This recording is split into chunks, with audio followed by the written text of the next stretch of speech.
जय और रीना पिछले साल से एक दूसरे के प्रेम में थे। दोनों के बीच प्रेम इतना बढ़ चुका था कि दोनों ने मन ही मन एक दूसरे को अपना जीवन साथी मान लिया था। एक बार जय को काम के सिलसिले में बाहर जाना हुआ। जय काम में इतना व्यस्त हो गया कि रीना से वह ज़्यादा बात भी नहीं कर पाता था। एक दिन रात को रीना का कॉल आया। जय अभी अभी काम खत्म करके बैठा था। जय ने कॉल उठाया और कहा, रीना कैसी हो तुम? मुझे माफ़ करना, मैं काम में इतना व्यस्त था कि तुमसे ज़्यादा बात ही नहीं कर पाया। मैं तुम्हें रोज़ बहुत याद करता हूँ। जय, मैं भी तुम्हें बहुत याद करती हूँ। मैं तुमसे थोड़ी गुस्सा भी हूँ। यार, मैंने कल कितने कॉल मैसेज किए, लेकिन तुमने कोई रिप्लाई ही नहीं किया। मुझे बहुत गुस्सा हूँ मैं तुमसे। रीना ने उत्तर दिया, यार सॉरी, माफ़ कर दे यार, अब मान भी जाओ। ऐसा क्यों कर रही हो? जय ने कहा, नहीं जय, मैं आसानी से नहीं मानने वाली। यहाँ आके मनाओ मुझे। यह कहकर रीना ने कॉल काट दिया। दूसरे दिन सुबह जय ने रीना की मनपसंद चॉकलेट खरीदी और एक सॉरी कार्ड लिया। ये लेकर वो रीना के घर पहुंचा। रीना की मम्मी को दोनों के बारे में सब पता था। जय ने रीना के घर के दरवाजे पर दस्तक दी।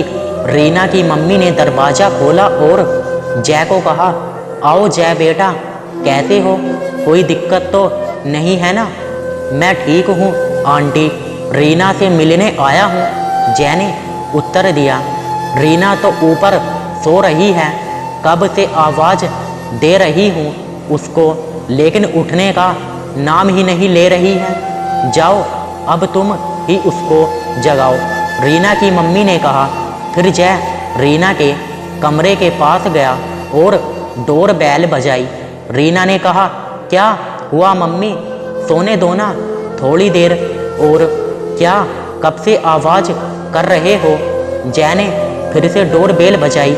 रीना ने गुस्सा होकर दरवाज़ा खोला और जय को देखकर कहा, अरे तुम जाओ यहाँ से, मुझे तुमसे बात नहीं करनी। फिर जय ने उसको मनाते हुए कहा, सॉरी रीना, गलती हो गई मुझसे, मुझे माफ़ कर दो प्लीज़।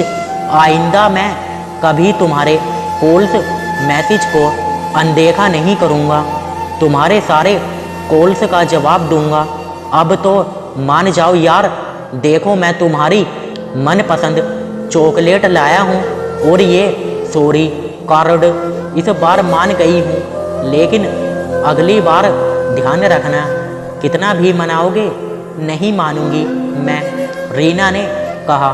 फिर दोनों एक दूसरे से गले मिले और कुछ प्यार भरे पल बिताए। बहुत सारी बातें करने के बाद दोनों ने कुछ पलों के लिए एक दूसरे से विदा ली। अगले दिन जय का जन्मदिन था। रीना ने जय के लिए तोहफे में एक शर्ट खरीदा और उसकी मनपसंद चॉकलेट केक का भी ऑर्डर दे दिया था।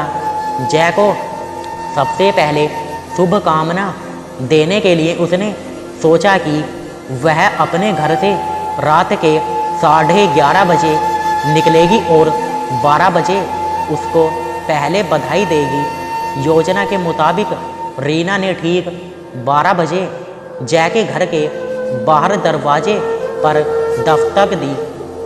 आवाज़ सुनकर घर के नौकर ने दरवाज़ा खोला। दरवाज़ा खुलते ही रीना ने पूछा, नमस्ते अंकल, जय कहाँ पर है? सो गया क्या? बेटा अब तुम्हें क्या बताऊं, जय अभी अस्पताल में भर्ती है। वो आज रात को ठीक 10 बजे माँ के लिए दवाई लेने जा रहे थे, तभी एक ट्रक सामने से आ रही थी। उसके टक्कर मारने से कार पलट गई और ट्रक भी नीचे खड्डे में गिर गई। कुछ लोगों का कहना था कि ट्रक का ड्राइवर शराब पीकर ट्रक चला रहा था, क्योंकि उस ट्रक में शराब की कुछ बोतलें मिली थी। यह बात सुनकर रीना के हाथों से तोहफा और केक जमीन पर गिर गया और रीना के चेहरे पर भारी शोक के बादल छा गए, मानो उसके पैरों तले जमीन खिसक गई। फिर रीना ने अस्पताल का पता पूछा और तुरंत अस्पताल के लिए निकल पड़ी। कुछ समय में वह अस्पताल पहुंच गई। पूछताछ की जगह से उसने जय का कमरा नंबर पूछा और तुरंत कमरे के पास गई।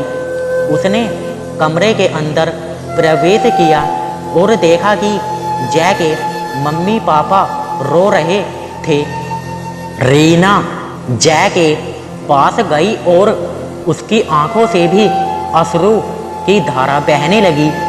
जय ने धीमी आवाज में कहा, रीना अपना ध्यान रखना और तुम्हारी इस प्यारी सी आंखों में कभी भी आंसू मत आने देना।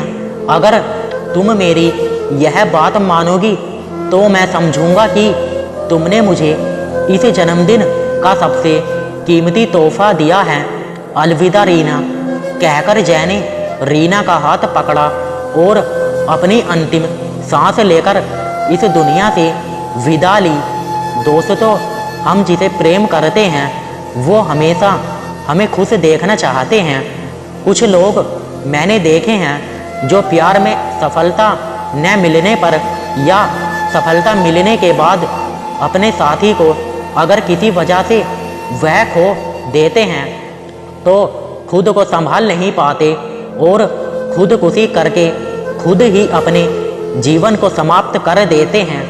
ऐसे लोगों को मुझे यह संदेश देना है कि जीवन में कभी भी खुदकुशी न करें। जीवन में अगर अपना मनपसंद साथी न मिले या कहीं खो दो तो भी अपने आप को संभालो, क्योंकि जिस व्यक्ति से आप सच्चा स्नेह करते हैं वो व्यक्ति कभी नहीं चाहेगा कि आपको कुछ हो। वो व्यक्ति चाहेगा कि आप अपना ध्यान रखें और अपने आप को खुश रखें, आंसू न बहाएं। दोस्तों, मेरा वीडियो आपको थोड़ा भी अच्छा लगा हो तो प्लीज़ यार चैनल को सब्सक्राइब जरूर कर दो। हाँ दोस्तों, सब्सक्राइब तो फ्री होता है, कर दो यार।